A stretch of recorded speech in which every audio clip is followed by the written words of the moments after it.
afternoon, members. A very warm welcome to today's FICCI Pune chapter event. A special welcome to one of the youngest businessmen in our country, Mr. Yash Birla, popularly known as Yash Birla. A special welcome also to our past chairpersons who have joined us today, Usha Punawala, Sabina Sanghi and Varsha Talera, for making it specially here for today's session. Mr. Yash Birla needs no introduction, but it is still my privilege to introduce him today. Alongside the expansion of his business, he has had a keen interest in the fitness, fashion, spirituality industry, and now into writing. Fitness to him is the key to calmness and relaxation, thus enabling him to adapt to a lifestyle which will make you live longer. We are indeed honored to have him amidst us to share his inspirational and transformational journey. He has authored 2 best-selling books, and today we are privileged that Crossword has put up a counter and our members can have a personalized signed copy from him. Thank you, Neeta Kothari, for enabling today's tete-a-tete. Before I hand over the dais to our esteemed speaker, may I request our chairperson, FLO Pune chapter, to felicitate him on behalf of our chapter. Mr. Yash, please.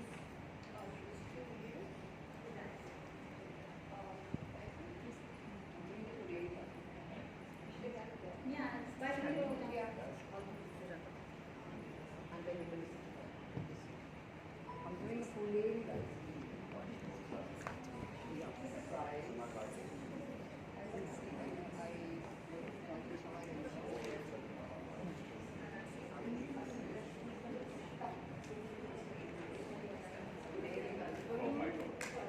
A special today welcome for our special guest here today. Alice not left here. This is from Portnoy.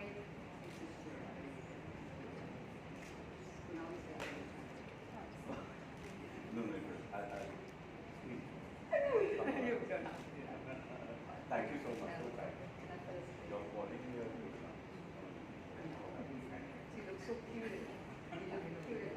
May I also request Neeta Kothari to please come up and our chairperson to felicitate her. Thank you, Neeta.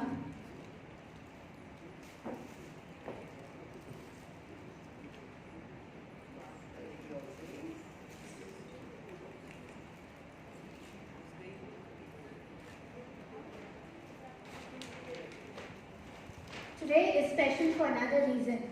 We have 2 birthdays of 2 special people. Our founder chairperson of FLO Pune chapter, Varsha Talera, as well as the senior vice chairperson, Rekha Magar. May I please request Varsha Talera to come forward, please. On behalf of the entire FLO Pune chapter, this is the person we are here today who founded our chapter. We'd like to wish you a very happy birthday.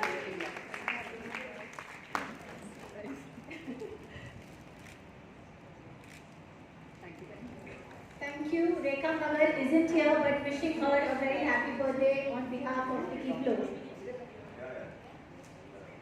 Thank you, dear FLO members, for coming in large numbers to support today's event. It is my honor to also introduce our moderator for today's session, Neeta Kothari.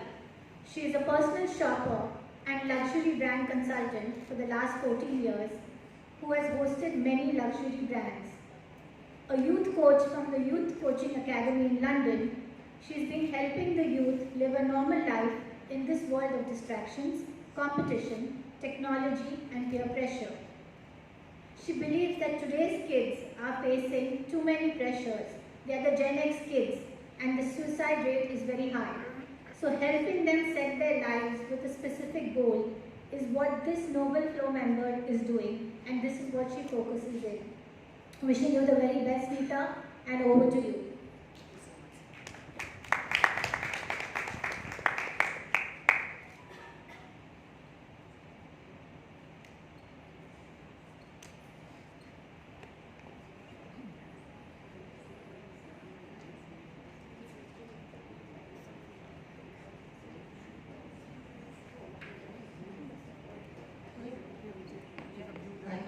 much, Neeta, for agreeing to calling Mr. Yash Birla. Thank you, Sonia, for such warm welcome.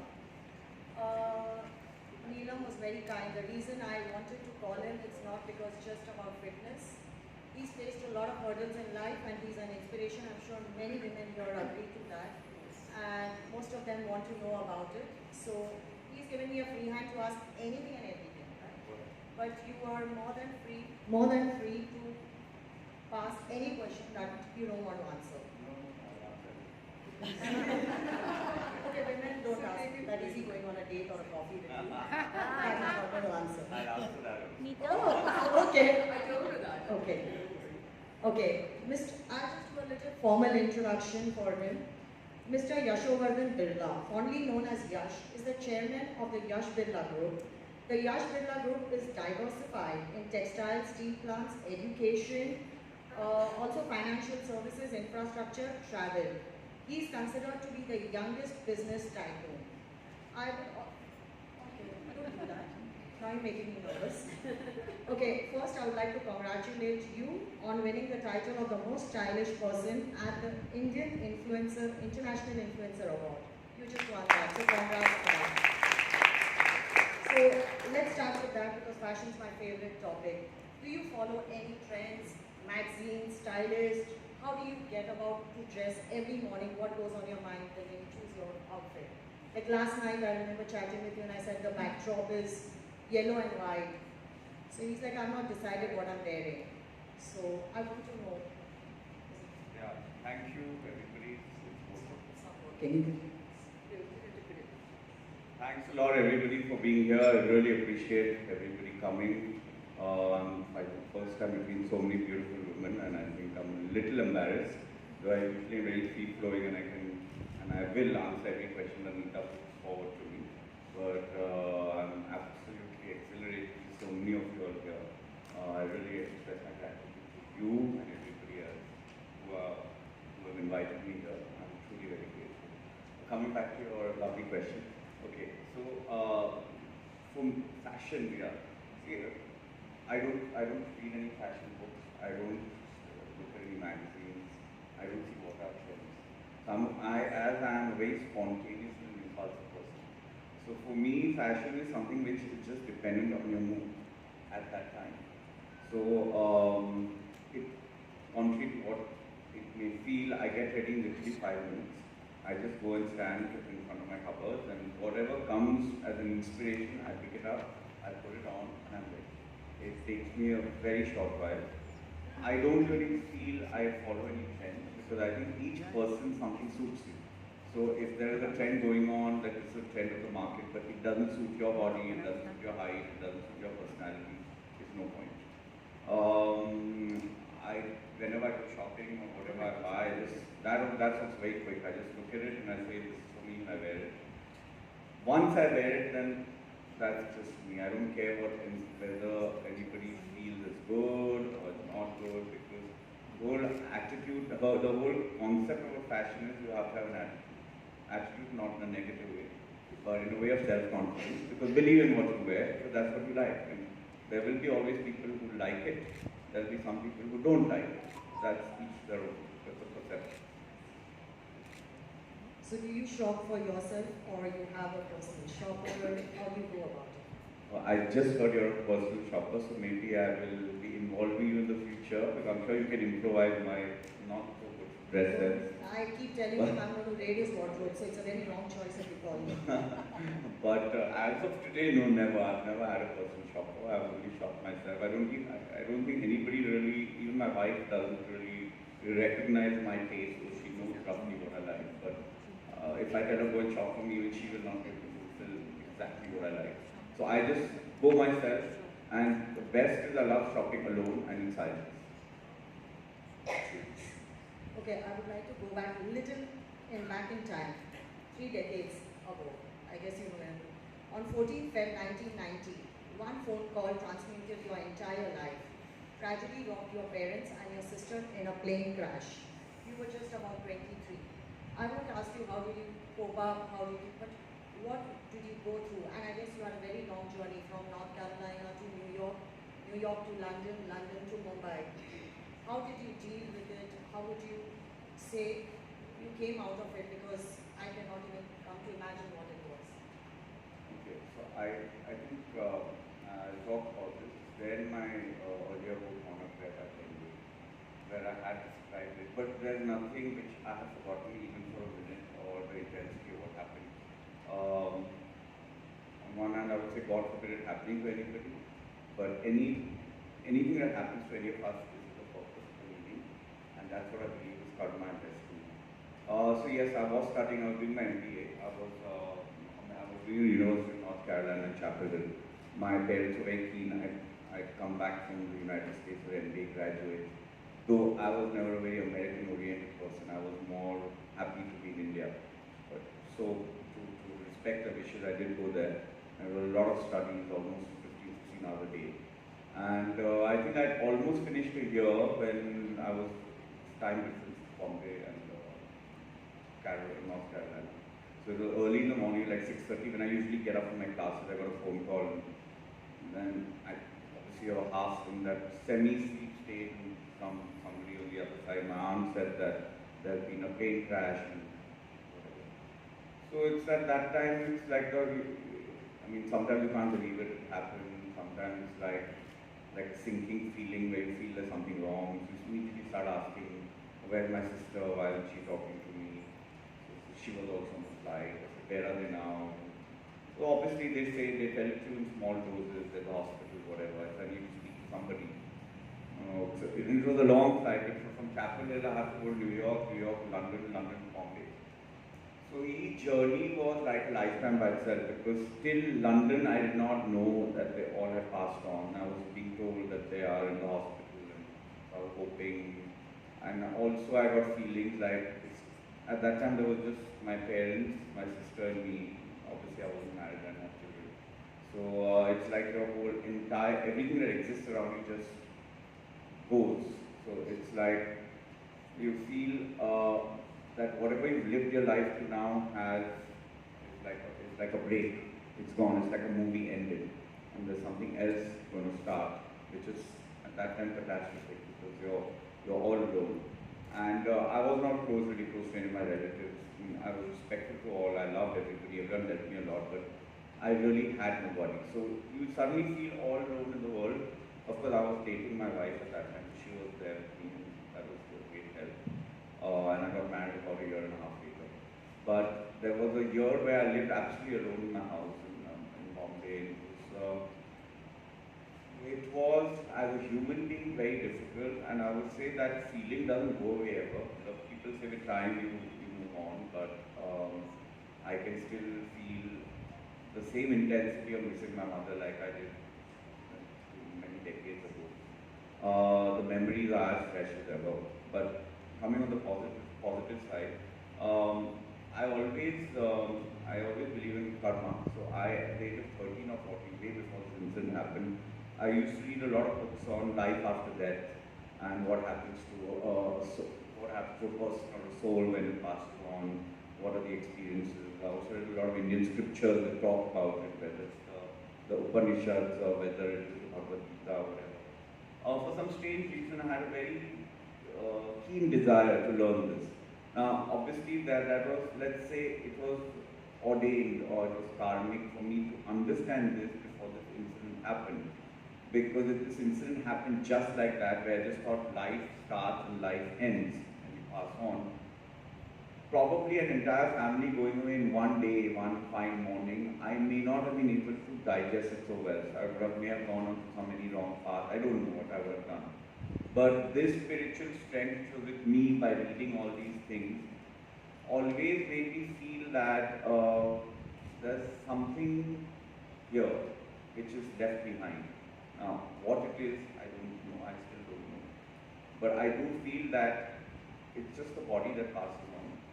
There's a lot of times in the last decades I've felt the presence of my parents at different times. You all have heard about Shraddha Puja, you've heard about after ancestor worship. So it's just, I mean, not making it too complicated, I think it's the body has gone, but there's a frequency. So when we're watching TV, you have a frequency where you catch the, let's say, Star TV airwaves. it's that we miss their frequency of departure because we can't see them, but that doesn't mean the frequency doesn't exist. If we tune into that frequency being of prayer, of love, compassion, all the positive things in life, then there are a lot of times when you will feel that your loved ones are somewhere close to you. And there may be a physical symptom like suddenly you'll have goosebumps and something you're talking about them or remembering them or having these emotions. So, the long story cut short, obviously it was something very difficult to handle. But in the beginning there was a lot of remorse and sadness. I must say today when I remember anything that happened, it's always with a sense of, I smile. When I think of my parents, I smile to myself because it's only love and joy today. Because as of what I told you, I think they still are with me. Wherever, in whichever incarnation, wherever they are, there's something connected. The second thing which I must say is a little dry, but when these things happen to you, you get a sense of detachment. So you know you're here today and then they were there one day and tomorrow they're gone. So your house, your business, your everything, your relationships, it's there and tomorrow it's vanished.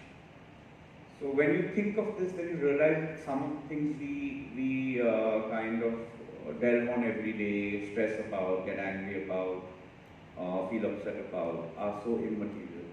Because life is meant to live it to its fullest, to enjoy every moment. We all have problems.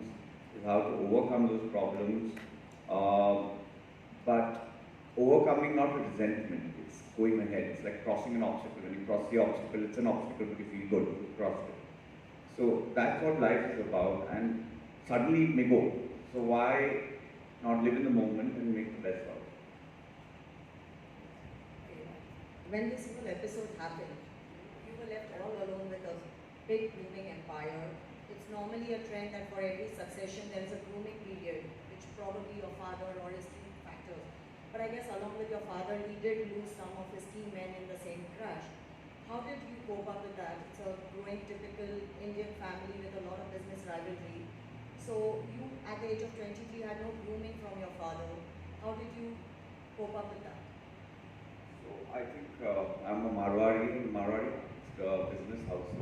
Usually they have the culture from when you're 14, 15 as a teenager and it's time for you to go from college here and there, movies and with your girlfriends. I was told now you must come and sit at office and get the environment of the office there. Not that I learned much because my mind was all over. But from the age of 15, which is junior college, my father used to tell me come and sit in some of my meetings, come and sit with his manager, learn some accounts. So I was kind of accustomed to the environment of the office. But yes, I knew nothing much. All my elders, Birla family culture is very good. It's that when you are, so we are all different units, but when something like this happens, everyone comes together. So all my granduncles, Mr. V.K. Birla, Mr. Aditya Birla, Mr. K.K. Birla, the whole entire family were with me, and they gave me a lot of sensible advice of how do I manage things. There was Mr. Aditya Vikram Birla at that time took personal interest in me. He said, don't worry, I will attend all your meetings with you and I will try and guide you how to handle the people have left. So I was kind of trained to some extent by them. But yes, advisors always advisors. Till you learn yourself, till you take your responsibilities, you fall, you burn your hands, your fingers, stand up again. You may not grow. So I have those experiences in my life where there was stagnation, there was advisors, there was confusion, who to believe, who not to believe, and then there were some mistakes and errors. But it's all part of evolving. It's all part of becoming strong. It's part of learning from your mistakes and moving on. I firmly believe that. Coming to another topic, spirituality. People know that you're very spiritual. Apparently all your 3 kids have names based on Vedas. Your company logo is a conch, it's a sham. So what does spirituality mean to you? Did you get into spirituality since childhood, or it's that one episode in your life that took you back there? Also, Rishikesh holds a very special place in your heart. So what does that place mean to you? I guess your house was flooded, you rebuilt the whole thing. So let me start. As I told you, so my grandmother, who I was very close to, she brought me up a lot. she was a lot into mythology, so it was more like stories to do with the Puranas. So there was a lot of religious exposition to me when I was very small. But that's still a little different from spirituality. Spirituality is understanding the science of the soul, let's call it that. So, as I said before when I was talking, that desire came up to me from nowhere. At the age of 13 or 14, where I just yearned to understand what is this life, what are we doing here, what is beyond, and basically the whole science. So, I do believe it's karmic. So, I believe that this is not the only life we lead. There's a life before, there's a life after. And there's certain things we started off in our last life, or previous life, we have to continue. That's why you have instances of children who are 3 years and they know the entire Vedas. They remember Sanskrit without ever having taught that. They may remember German because from some previous incarnation. There are instances. This shows that what we can perceive as beginning and end of life really isn't. So I was spiritually inclined at a very young age, again, karmically, that way. I used to try and study different types of meditation. Discussions. Rishikesh was my parents, I think they were religious again, not spiritual, semi-religious. So we used to go to Char Dham Yatras. My mother was a kid who Kedarnath, Badrinath. So one day when I was going for a trip with her, we went and stood at a platform which like overlooked the entire Ganges, Rishikesh. And I stood there was some amazing energy just drawing me to that place. I didn't know, first time I visited Rishikesh, I didn't know whether I was ever going to come back. But I felt some connection. I said, there's something here which I need to understand. So, about 15 years later, 20 years later, I had a factory close to Rishikesh, Dehradun. So I used to go there and used to sit in that place, and I used to say, I just don't want to get up. And suddenly somehow somebody said there's a property, to build a house. I said, I would love to have a home. So this somewhere is connected to my spirit. So then I got a home which was washed away. The home which was washed away was high up in the Himalayas.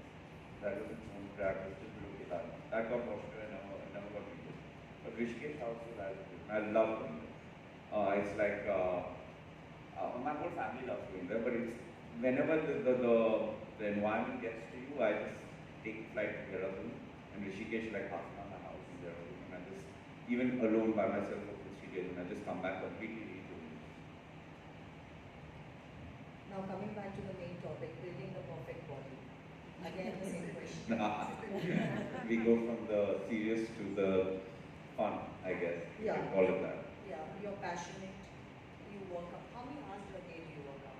Not more than maximum 1 hour. Okay. 45 minutes to 1 hour. So how many years did it take to build up this body?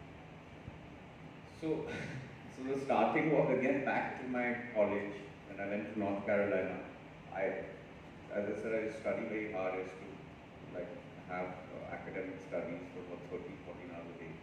Now, North Carolina is like a student's town, so there's just one main street, and then there's some bars, and people just hang out there. Now, I don't know if you know, but I never drunk. I've never had alcohol. I've never tasted it.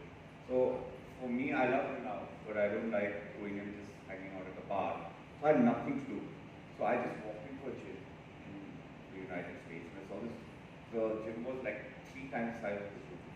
And it was like all young students working out, men and women. It was so inspirational. I said, let me give a try.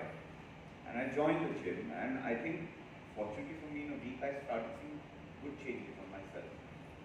So then it never stopped, because I'm a person, when I feel something has improved, I don't like to say, oh, it was like that, and I was like that, now I'm not like that. So I keep going on at it. And it's now, many decades later, I'm still working like I did at that. What inspired you to write a book? So it started actually with Shobha Day. I think you may have heard about her. She's a very famous writer and author. So she came to, I think there was there was a picture of mine at the gym, I guess without a teacher in Bombay Times. I don't know how it got there. So she said that, you're so much into fitness, you should inspire people. Let's write a book on fitness. I said, honestly, I don't have enough time to write. That's not really what I do. But as you can see, I talk a lot. So I'll talk to someone as long as somebody can write my. They cannot hear. I think You can't hear it. Yeah, they Sorry. So, yeah, I could hear myself. So I said, you all could hear the earlier conversation. I hope you all. Yes. You did, right? Yes. Okay, cool. Okay, so she said, okay, you start talking about your fitness and we'll start writing. And we have a whole photo shoot at my gym and we'll make a whole fitness book and inspire people to be fit. I said, lovely.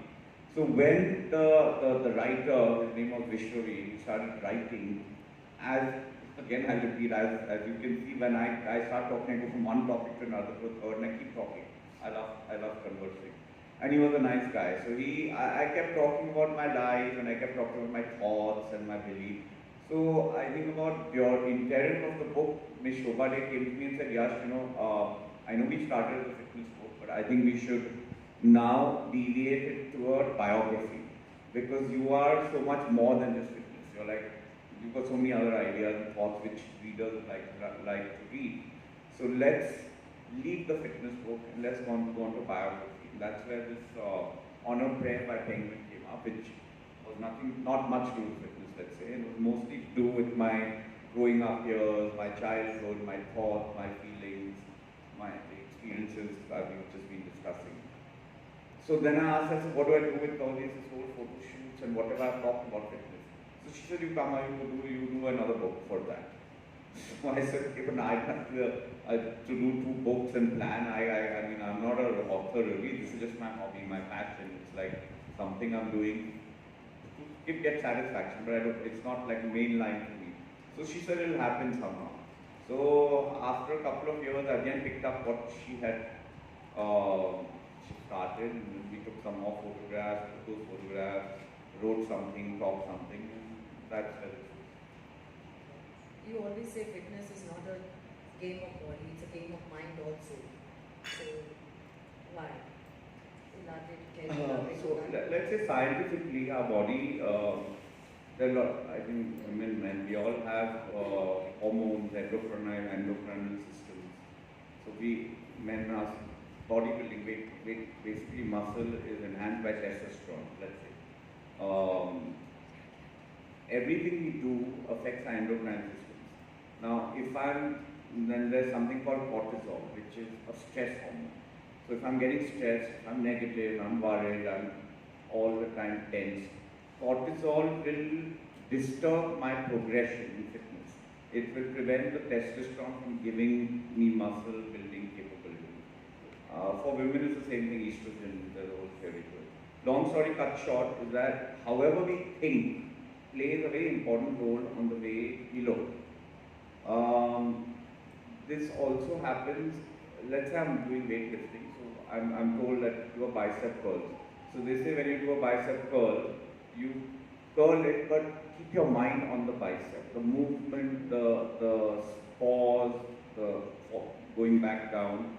There's a continuous mind-muscle connection. And that will become much more effective. Your body will develop better.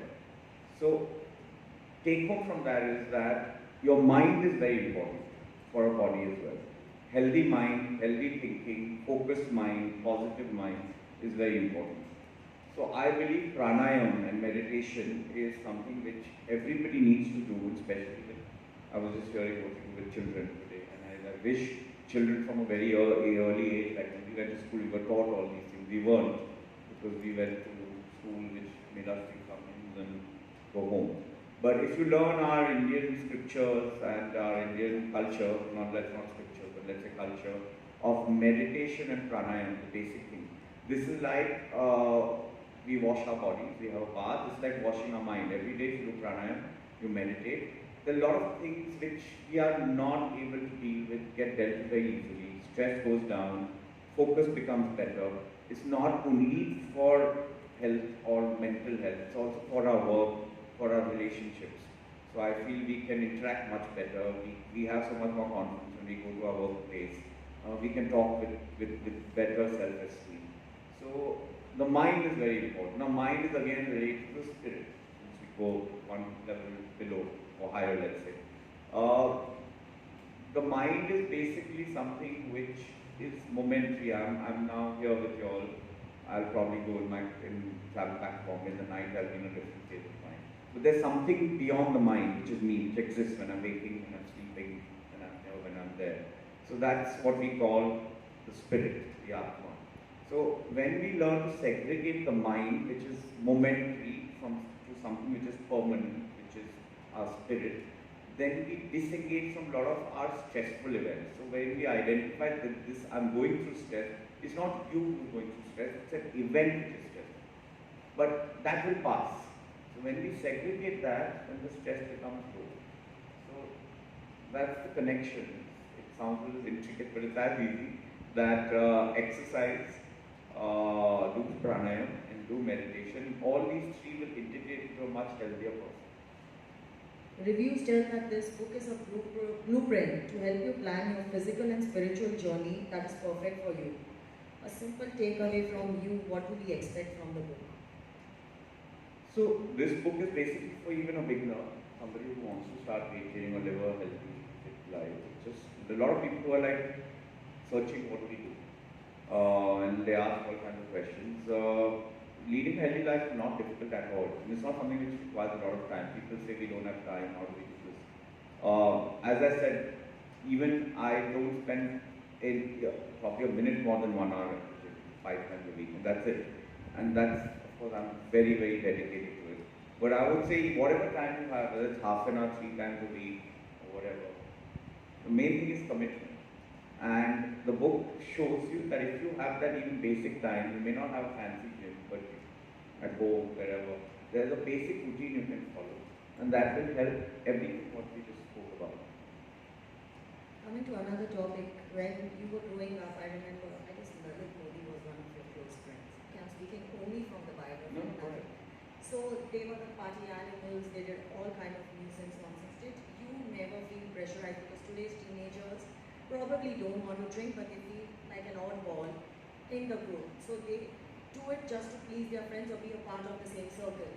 How come you were never pressurized? Didn't you feel like an oddball? Because reading your book, we know that all your friends did all kinds of stuff and you were the only one who was never, to that extreme. Lalit Modi used to borrow your father's car and go out on dates with his girls and all. So how come you didn't feel like an oddball in all this? So, not that I didn't enjoy myself with all these things, I also did some, let's say, adventurous things, all of that. When we talk specifically about drinking, smoking, so now there's all kinds of things in the younger generation, smoking up, whatever. Somehow, I think I spoke to my grandmother who brought me up, and she was I was very close to her. She just, at that very early age, told me that just stay away from all this. So I took it seriously that time, not that I wouldn't have left it. But again, I just believe it's just something samskara. It's something which never attracted me. Whenever anybody said, okay, it's our birthday, have a drink, I said, no, that's not for me. And then it started becoming like a sankalp, we call it an intention, strong intention. I have nothing against, I have all my friends drink, everybody does whatever they want to do. It's each to their own, and I don't have anything against any habit of a person. But it was not meant. That was very clear. A is, I am not a person who sits at home all the time, I love going out. I enjoy going out anywhere without any intoxication. So that means I'm enjoying from within. I'm not enjoying because I have to be there and I have to remain there, so let me have a drink. I don't like that, I'd rather go home. So I enjoy from within. I love talking, I love meeting new people, I love making friends. So why should I make all these things inhibit that joy which I get from within? So I just stayed away. And once you stay for a while, it just becomes something that you just can't go back on. So I always say that I've never touched a cigarette from my lips. Never. People said have a drag. No. Have a sip. No. Have a joint. Not at all. So it's just the way I am. And the other thing, I'm sure a lot of people over here all are parents. Of course, all children, including ours, mine, they all pass through a lot of things in their teens, and that's okay, it's a generation. We can't really do much about it. Being over restrictive is not good either. But if you demonstrate or practice what you preach, then there's definitely a difference makes in their conscience. So let's say your children are growing up, it's whatever, whoever's philosophy is whatever. Somebody wants hard work, focused work, somebody thinks reading is a good habit. I think staying away from intoxication is a good habit. So if I don't demonstrate it, and if I don't practice it, then the children are saying you're just talking for the sake of it. So when they see me, that I have never touched anything, in fact, I went a step forward ahead of that. I didn't allow alcohol in the house. Because my children, now I do in the garden only, but when they were growing up and the children, I said there's no alcohol which should be seen in the house. Because I don't want the children to feel that this is something which I'm okay with. They want to drink, that's their choice. But what I don't believe in, it will not be in my environment. So now, of course, they've grown up and I said you can have your parties, because nobody in Bombay comes to parties without alcohol. So I think it will be just them only if we have parties without alcohol. But I tell them, serve in the garden. Don't get it at home. So basically, I do believe that there is a certain obligation we have towards our children where we have certain beliefs and we have to demonstrate it. And even if we don't follow it, nothing undone, because sooner or later in life, they'll pass to their teens, they'll settle down, they'll come into their 30s, and somehow I do believe they'll come home to what we believe in. So there's a certain amount of sacrifices we have to make, but the sacrifice is good because it's for a higher purpose. I guess your birthdays you don't celebrate, you have only satsang. Could you elaborate on that? Why? I was planning to do a birthday cake cutting. His birthday is just around the corner next week, September 29th. So I thought we'd celebrate, but I did recheck with Meghna. She said we never cut birthday cake for sir. So I didn't want to offend you, but No offense. no, but could you care to elaborate? Yeah. It's always a satsang, I guess. Your birthdays are always spiritual. No, I'll tell you. So basically, no, there's no offense. I mean, people wish me and we cut a cake. Even I wish you, but I wanted to do a birthday cake cutting because it's just round the corner. No, you're most welcome to do it, but I prefer not to. I'll tell you the reason why. Okay, this started. Actually, it's not enough reason, but now since you're asking, I'm also thinking why don't I like celebrating birthdays? One, primarily is that I believe a spiritual birthday is the best birthday. So there's something I believe I have been talking in reality. So what I used to do earlier, I used to go for Himalayan treks during my birthdays. This is the best time actually, end of September, when you go to high altitude. So like let's say Badrinath, Kedarnath, but not the temples. I'm talking about what is left. A lot of places are described in our scriptures. Let's say there's a place called Satopant, which the Pandavas were supposed to ascend it to heaven and they drop their bodies there. So I said, I want to go and see this place and I want to meditate in that place because I want to absorb the vibrations.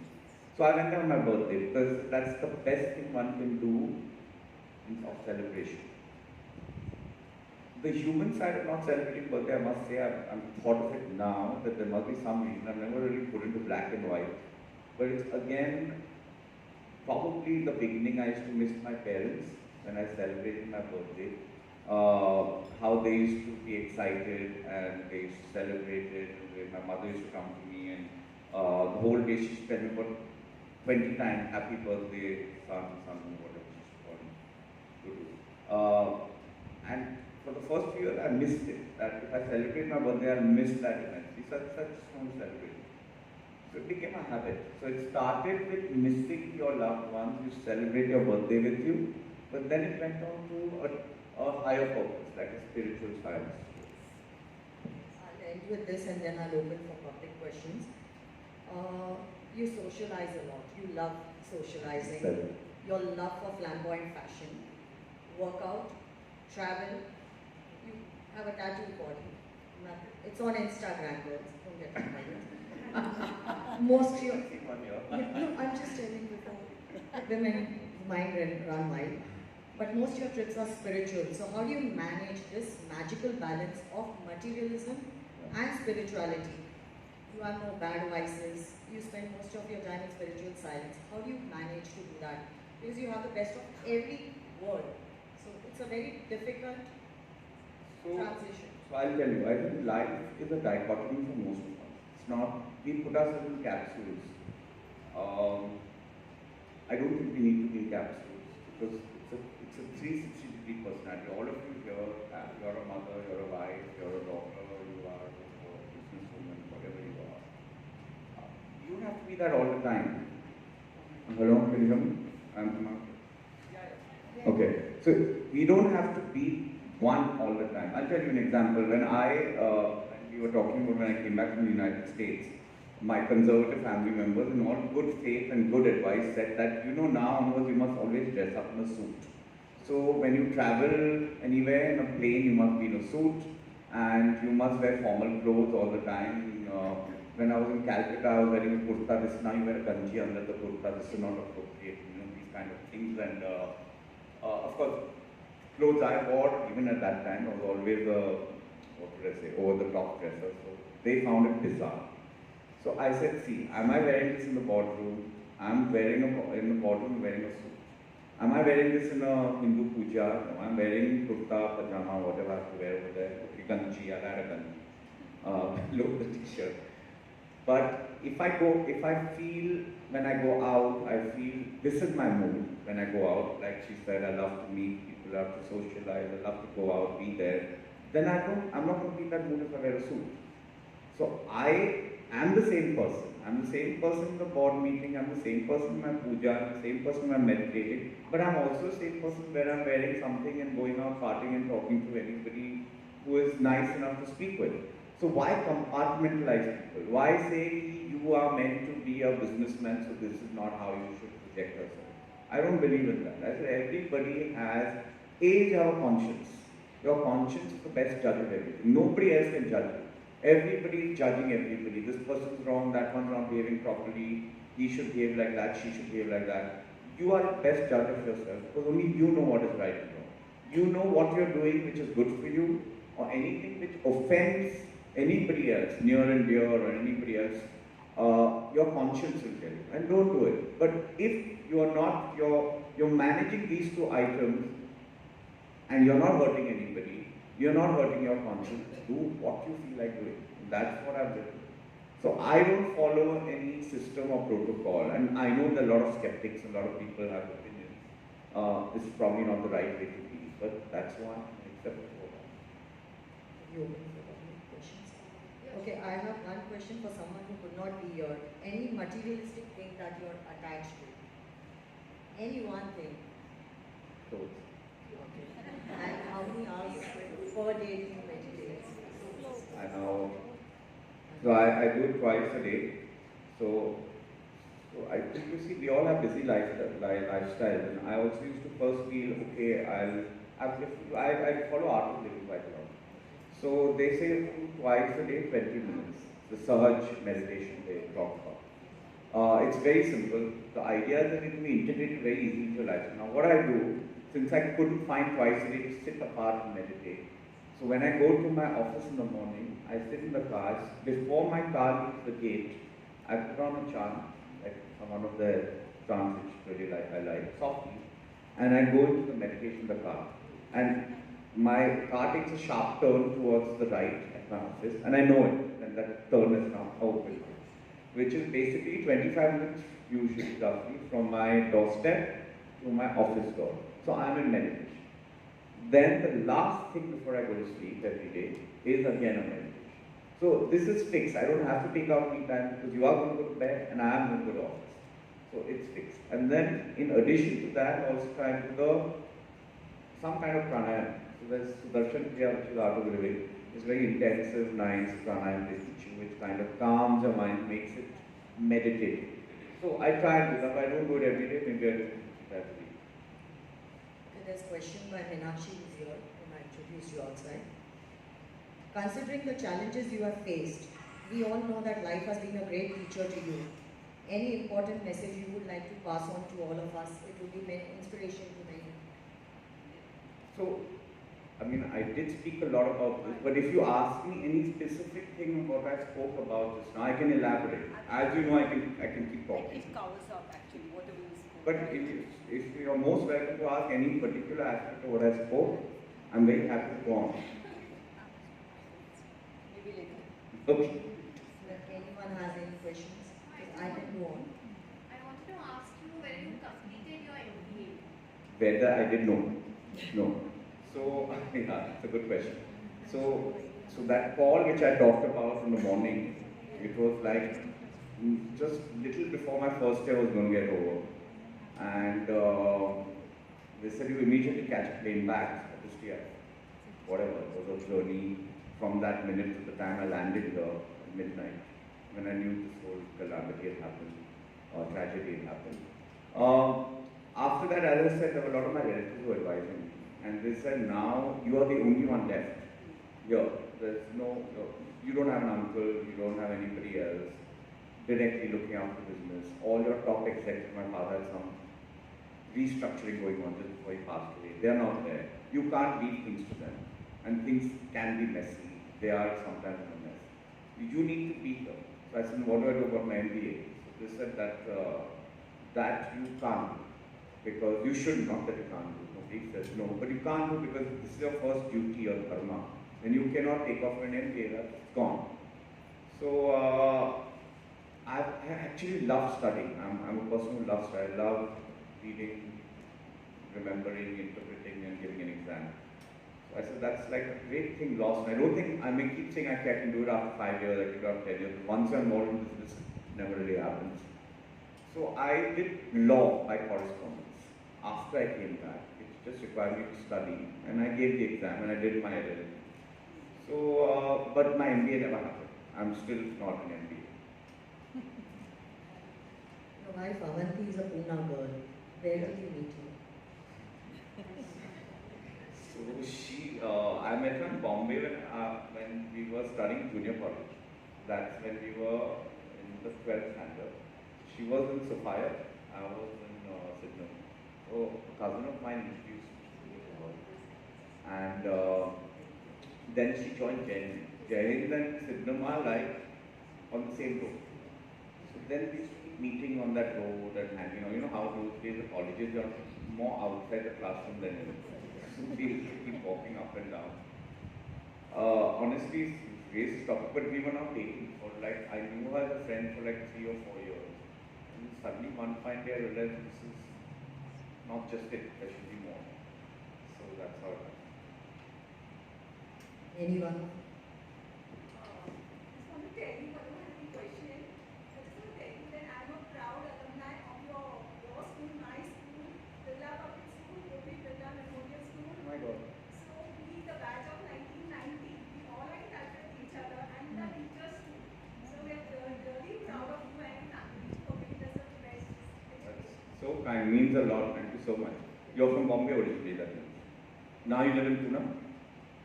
That's really nice. Thank you so much. I met your mom's school also, annual function, your mom used to come. My mom used to. I was just, 8, 9 years old. Really used to look up on her. Thank you so much. So that also, the school you mentioned, first my grandmother who I talked about was looking after it. Then when she passed away, my mother was looking after it.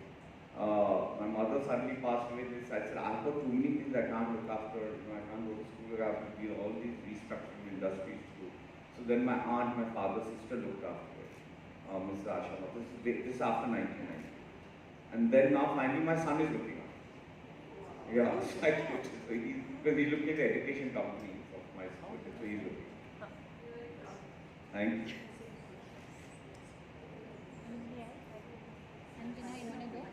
Yes, I wanted to ask you how often do you trek, like I'm an avid trekker too, and if you like some particular treks, you can talk about it. Yeah, so that's a lovely question because I've always wanted to put that as part of some books which didn't go into any of these two. So I've trekked, as I said, I read a lot of mythology scriptures. A lot of places in our mythology which we describe, like way up in the Himalayas. So every year I used to, at this time, this particular year, and that's why I said I used to spend my birthdays trekking. So I've gone to like at least about 15, 20 such treks which don't even have a temple. They are just mentioned in the scriptures as a place. So like, let's say for example, which everybody's heard of, is Gangotri, which is the source of Ganga. Then there, above Gangotri is a place called Gaumo, where the source of the Ganga. Above Gaumo is a place called Tapovan. So Tapovan is like an open field where they said that basically eons people have meditated over there and then they've cast their body off there. So it's like such a high altitude and so much pure energy that a lot of rishis and sadhus went there to like elevate themselves. So I wanted to go there. So I didn't end my journey at Gangotri. I went from there to Gomukh and then I went to Tapovan. So like this, I keep going places beyond. I love temples, but I still don't feel that meditative energy in a lot of the noise and the people. So I go to these places where there's solitude. You can write a third book where you can add the tricks. Spirituality. You help me on that. I've heard about the diverse activities. So now I'm sure you can help me in writing my third book. And who better than you? Just too kind. There's one question coming up. So I wanted to know, Yash, that do you discuss about spiritualism with your children and how do they take it as well? That's also a lovely question. So, you know, from their childhood, again, as I said, I believe in practicing and teaching the same thing. I have taken them from, my daughter was 6 months old and I carried her to Vaishno Devi on my shoulder. And she would not stay with her mother or the nurse, she would only come to me and sit on my lap. I carried her all the way up.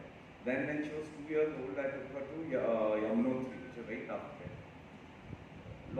Without going to instances, all these 3 kids I have, they've all been to Vrindavan, Rishikesh, Badrinath, Kedarnath, Govardhan Parikrama. I used to take them everywhere. I used to tell them, be like a normal Indian, be like a normal fan. Don't think you're entitled, you're going only to Europe and America like no South Bombay children do. Leave your shoes, walk around in chappals and just feel this is our country, this is our spirituality.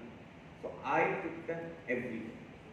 Wherever I went, I took them, and to some extent, I was a little autocratic and disciplinarian. So we had these, I had these Bhagavad Gita classes for about 2 years, some of my friends, but I insisted my sons who were, one was 12 and one was 14.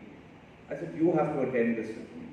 So, you know, teenagers don't like all this. So they used to try and escape, they used to try and bunk.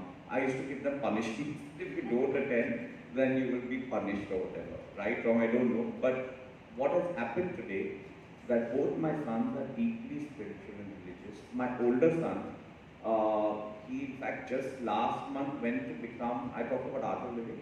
So they have this course where, I don't think he's going to teach, but they give you a teacher's training program, which is like the highest level of meditation and so he went to do that and he successfully became a teacher. So deeply spiritual. So I think, yes, my penance of trying to bring them up in the right environment, of course they all went through their things in the teens, as we all know, they do all kinds of things which completely fluster us at times.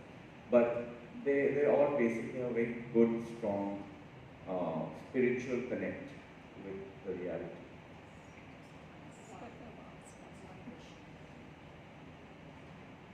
I would ask you something about, not about spirituality, but what is that one thing in fitness which motivates you probably, to be on that path also?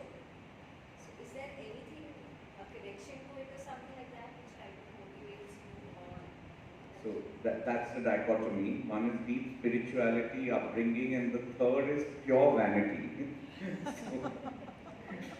Fitness, of course, 360 degrees, makes me feel good, makes me feel better about myself, makes me think better. But yes, I like to look good. I like to stick to it because of that.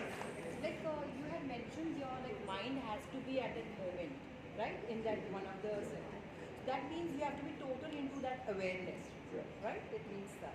Yes, you're aware. So you're here, you're talking to me. Yeah. Now you're sitting and listening to me. There may be a lot of things, each one of us during the conversation, it has gone here and there.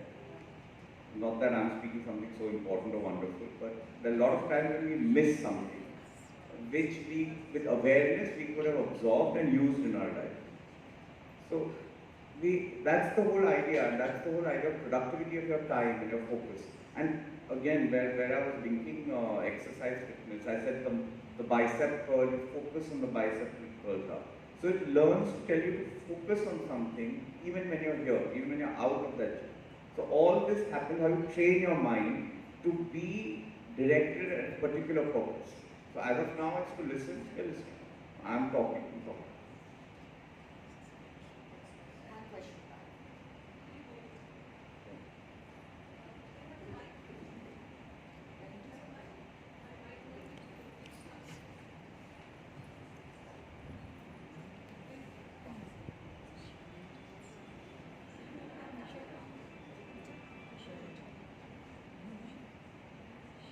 Good evening, Mr. Birla.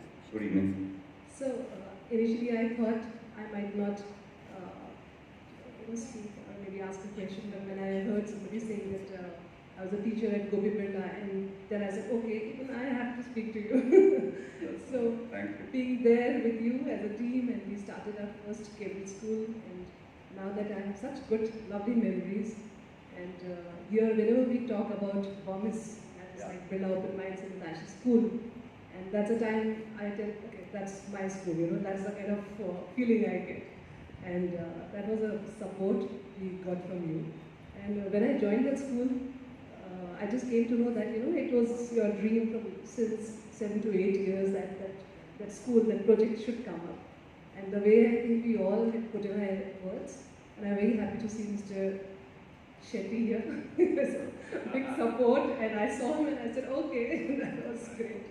And it's very lovely. Today I'm getting all those memories, and I just hope and pray the school is really doing well, and my great best wishes will always be there.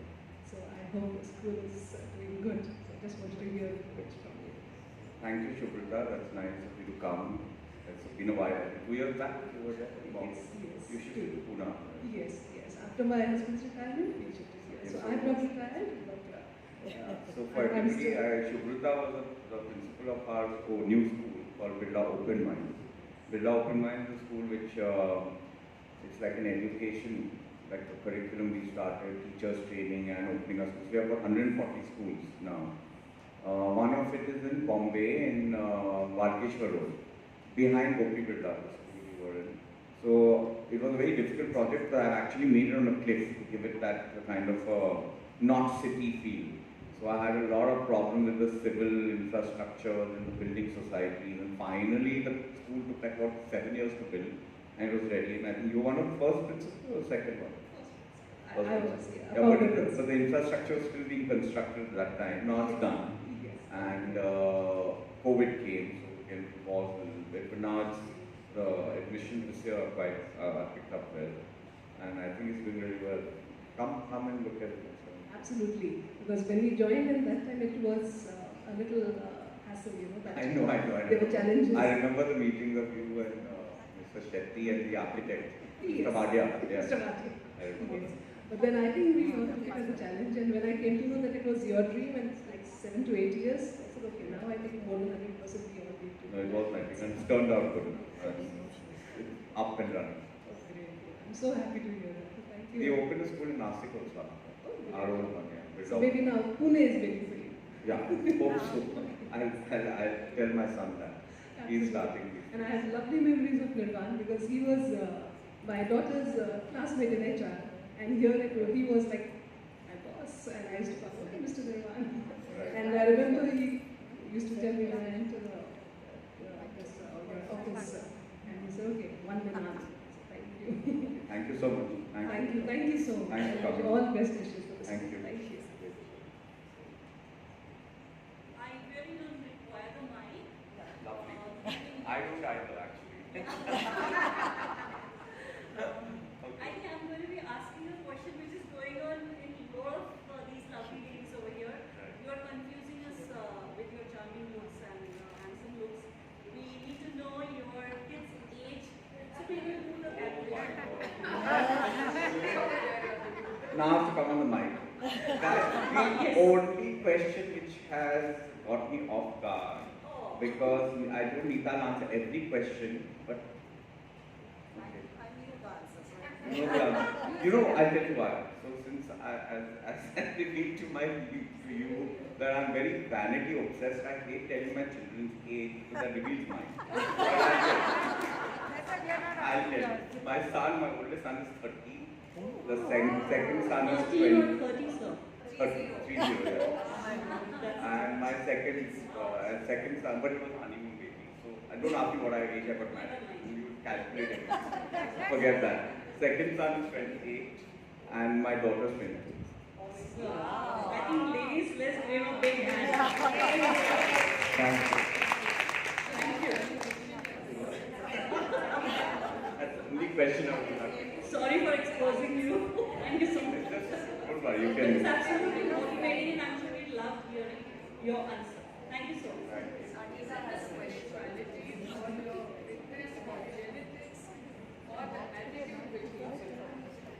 Or is it must be a combination of both? 100% you're right, it's a combination of all four, but the first thing the most is spirituality. Because that spirituality which is something which is there throughout everything, it blossoms throughout everything you do. Because you're unusually young looking, so I suppose. Thank you, made my day. I'll tell you honestly, I just said this. Spirituality, but there's a dichotomy. So there's a human side of me, which is this. So somebody said that day about this age conversation. So I said, no, actually I also don't like to talk about my age. But why? You was like so blatant and forthright. So I said, you know what? I don't like to be said that you look good for your age. I like to be said that you just look good, period. I don't like for your age story. So I just delete that from my conversation.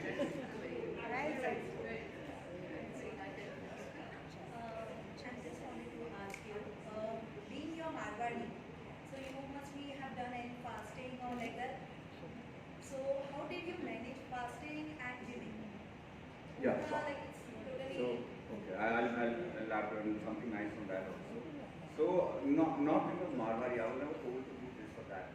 My parents were very contemporary, like they were not really very conservative. I am actually much more traditional than my parents were. And again, traditionality for me comes from spirituality, not like just following something. Again, the Indian scripture says that fasting is not just for a god or a deity. It's also for, now we talk about intermittent fasting. I think a lot of people know about it. It's supposed to be very healthy. It's supposed to destroy your cancer cells eventually, blah, blah, blah, etc. In bodybuilding itself, they say that you need a cleansing once in a while, where all your toxins come out. And the best way to do that is fasting. My fasting story is a little different. It's a combination. So I had two sons. I just told you I had 3 children. After my 2 sons, so when I was having my second son, I was a bit disappointed because I was very keen on a daughter. So I think I missed my mother so much after she passed on. My sister, it's not like they've come back, but I just wanted a female energy back in my family. So I kept hoping that it's a daughter. So my first child was a son, the second child was a son, and I was, contrary to Marwadi, was very happy to have male children. I wanted a daughter. So I was very, very unhappy. And then the third child, which I was very keen to have, so I desperately wanted a daughter. It just took time. It didn't happen the way it was supposed to. The first 2 children were very quick. So I went through a lot of, again, that's a bit religious, but I did a lot of, what would I say, mannat. I went to temples, I asked that I want a daughter, and then I said that if I get a daughter, then I will do these things. One of them included, I used to eat eggs. I'm a pure vegetarian, I used to have eggs. So I said, I will give up eggs if I get a daughter, which I've given up since my daughter's 20, but I've never touched eggs after that. Second thing I said, I will fast on Mondays to get a daughter. I fast every Monday. I said, but when my daughter is born, I won't leave the fast because then the fast benefit, blessing, whatever you call it, should go to her. So actually I still fast every Monday, but that's for my daughter.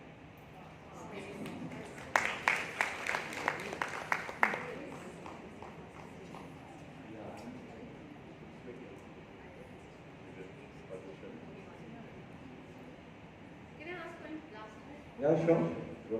No, like I bought this book, I've not read it, but everywhere your photographs are there, giving a feeling that's only for men.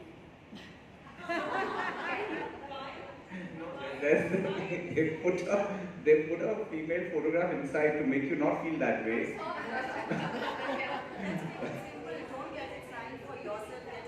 No. correctly. All those exercises in there. Okay, my wife works out. She works out with me a lot of times. At the gym, we go also sometimes to Anytime Fitness and all. So she does all these exercises. So this is for everybody. Weight training is not meant for men only, for sure. And any exercise a man can do, a woman can do as well, sometimes even better. In fact, I'll tell you, I mean, of course, forget doing heavy weight training, but people who don't, sometimes women can lift heavier on the legs, they're stronger.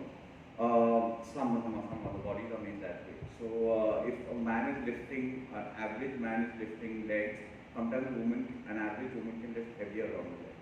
And it's not that you're going to become muscular, that's also a myth. That okay, if women lift weights, you'll become muscular. No. Because muscularity, testosterone is needed.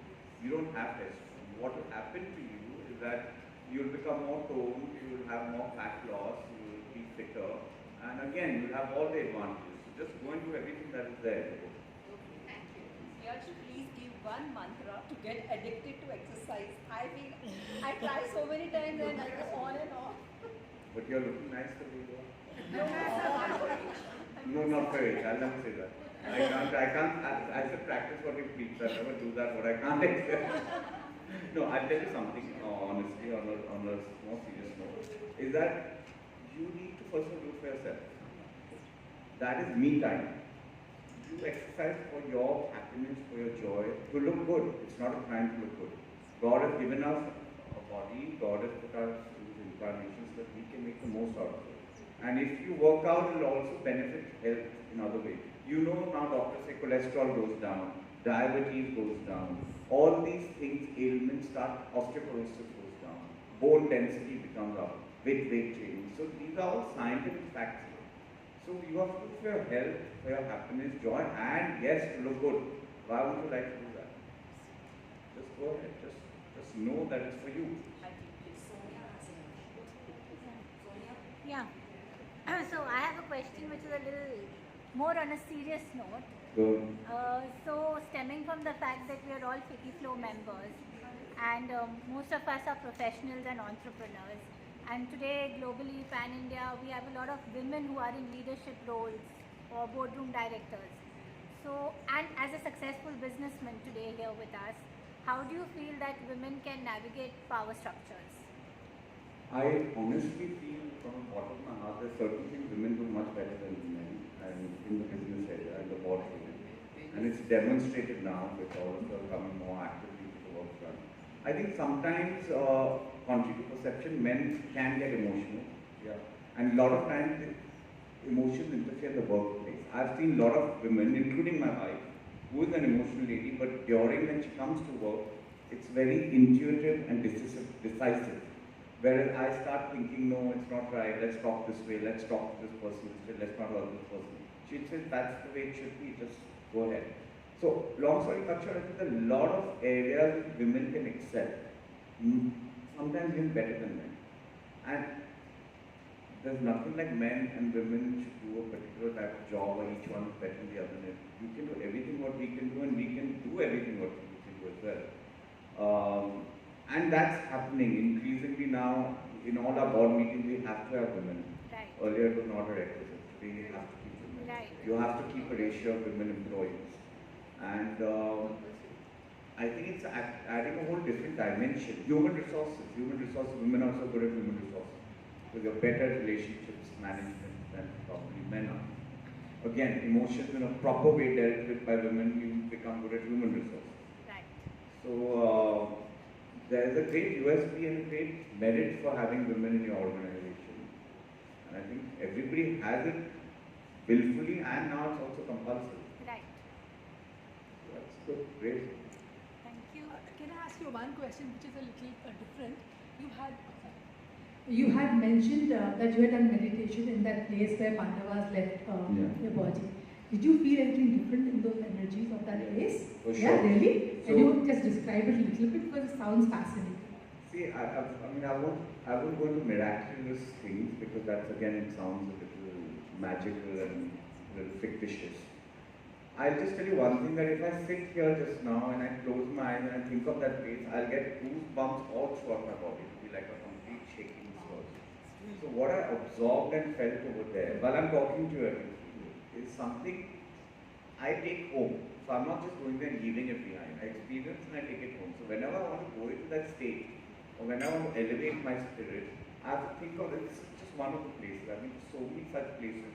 There was a place called, now this is again sounding a little story oriented, but there's a place called Vasuki Tal above Kedarnath. They say the Vasuki Nag, which is around, I think he's the, where mythologically he's the Nag which Vishnu, Lord Vishnu resides on.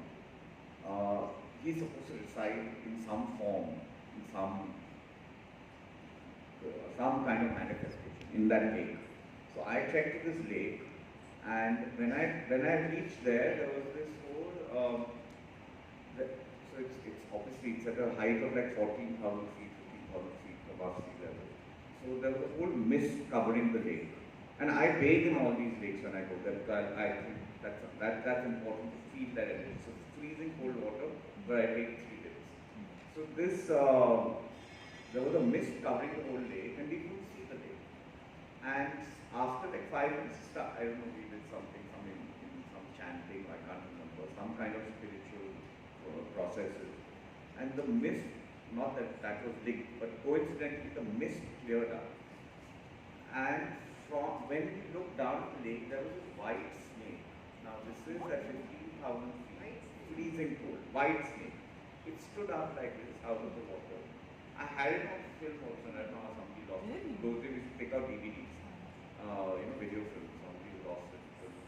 And that snake did like a dance. It kept rotating like this for a good 10 minutes. And this, whatever puja, whatever we were doing was going on, and that snake kept dancing, and it was like the ice, it was really ice there, the water. So these things happen again. Now, people can say it's a coincidence, people can say it's normal, or people can say it's a manifestation of your faith. Yep. The most important thing is your faith. Faith, the human mind, and faith has the power to manifest anything eventually. It's just that our mind is dispersed. That's why I talk about focus. Focus, which we get through weight training or whatever we do, meditation, pranayama, is so important because then a lot of things are able to be manifested in life. Good things. We can't manifest things which are just for ourselves. Things which are for ourselves, but also for a higher purpose. They can start manifesting in reality. Like I manifested 25 years back, I want to see Yash Birla. But, No, I'm not kidding. Honestly, I was in Bombay that time. oh my God. But 25 years back, I hope that manifestation has not let you down today. 25 years. Not at all. Thank you. I really appreciate that. So sweet. Thank you, FLO members. Any more questions from our members, guests? So we have the books here by Prospered, and Mr. Yash Birla will be personally signing them post the session. I am sure each of us would like a picture with a charismatic, vibrant, inspiring person. But if we could do the photo session in a row-wise manner, it would really be appreciated so that we'll be quicker and each of you will have nicer pictures. So that will be much better. May I request before the formal vote of... Yes, Nikki. Okay, we have a last question with Nikki. Yeah, Nikki, go ahead.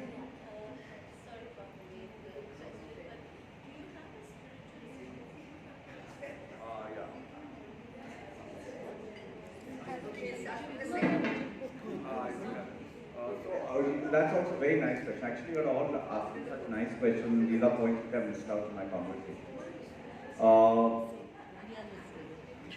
Again, I talk about scriptures. If you look at our scriptures, and we always believe scriptures is the word of the divine. Let's just believe in that as of now. Let's not go into deliberation that somebody wrote them and they come up. Let's just say it's what the divine wants us to believe. So every scripture says that you believe in God, but at the same time you need a human guru to go through your day-to-day activities, to guide you.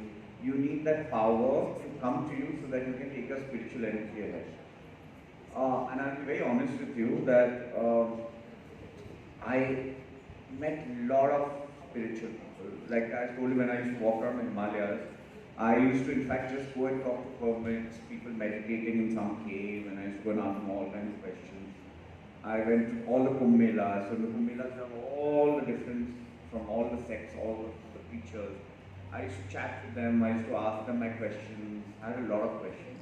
It slowly vanished, but I had a lot of questions earlier.